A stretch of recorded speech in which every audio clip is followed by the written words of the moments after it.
একদিন এক মুসলিম যুবক চুল কাটাতে গেল এক নাস্তিক নাপিতের সেলুনে।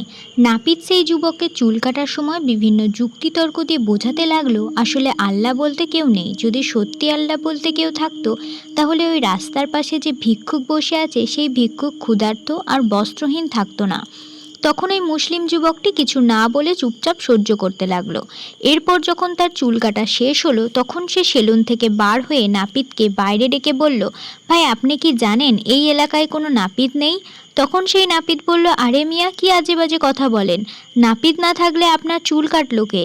তখন সেই যুবকটি কয়েকজন লম্বা চুলওয়ালা লোকদেরকে দেখিয়ে বলল, যদি সত্যি নাপিত থাকতো তাহলে এদের চুল এত লম্বা কেন? তখন নাপিত বলল, আরে ভাই, এদেরকে তো আমার কাছে আসতে হবে, আমার কাছে না আসলে এদের চুল কাটবো কিভাবে?